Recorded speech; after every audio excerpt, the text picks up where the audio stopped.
Good day everyone. So, nagkaroon tayo ng konting update regarding ating mga bagong pisang sisi na abo. So far, dito ko na sila kinuha. Tinanggal ko muna yung ating mga tawag dyan, puting manok may ngin. So, walo yung ating nakikita.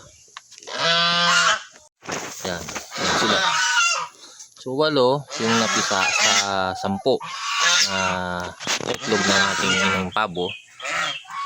Yung isa doon bugok, tapos yung isa naman hindi nakalabas yung isang sisiw. Kaya ayan, yung nilipat natin sila dito. So naglagay tayo ng pakain para yung ino pumunta dyan. Binuksan natin kasi hindi nagkakasya yung ulo ng nanay. Tapos para kahit paano makakain yung mga dyan, sisiw. So dapat ang pakain natin dito Integra 1000 or GMP 1000. Kaso wala sa may tindahan. So may mga pino-pino naman yan. Para kahit paano makakain din yun. Bukas tayo bibili ng Integra 1000. So ikot tayo dun sa kabila. Kasi hindi makita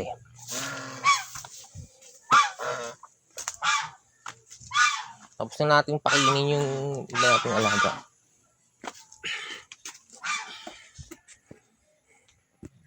Yan, dito tayo sa likod. So sa 10 nga, 8 yung nabuhay, napapisa. Tapos na yun, nilipat natin sila dito. Para dito, bala ko dito napalakihin yung mga pabo. Kasi 8 naman sila.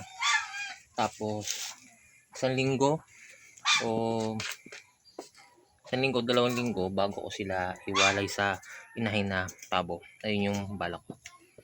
Para kahit paano, kasi wala tayong ilaw dito na kahit paano mainitan sila.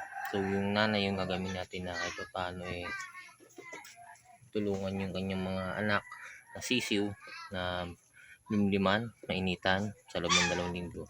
Kung kakayanin, subukan lang natin ng 1 linggo. Tapos gamit tayo ng dito sa sako. Lalagyan natin sa sako dito. Sako pag umulan. Pero matibay ito, hindi naman to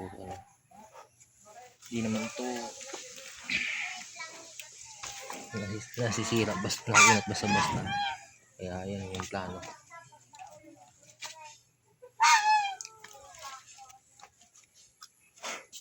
So yun yung ating pamamaraan na gagawin sa ating mga alagang sisiw ng pabo. Then after 2 months o kaya 40 days, ibibenta na natin sila.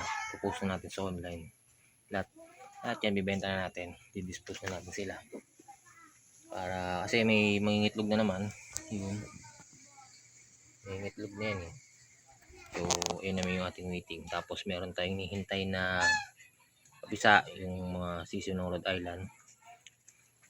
So yun naman yung lalagay natin dito. Kasi bibenta din natin.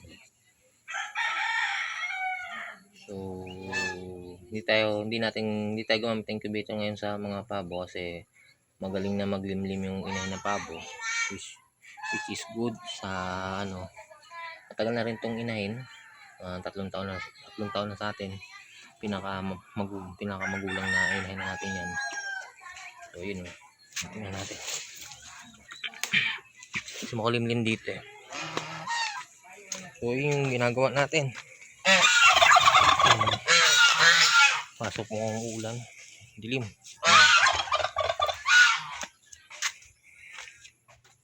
Hindi natin makita kanina kasi lumabas na sila. So hindi natin sila makita ng bombo.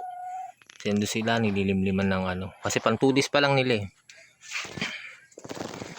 So, nilagay natin yung karton, hindi mo natin tinilis kahit paano para kahit ano, kasi pag madaling araw malamig, so nakakatulong din yan para secure na secure yung init na makukuha nila. So, ayun lang po. Don't forget to like, share, and subscribe.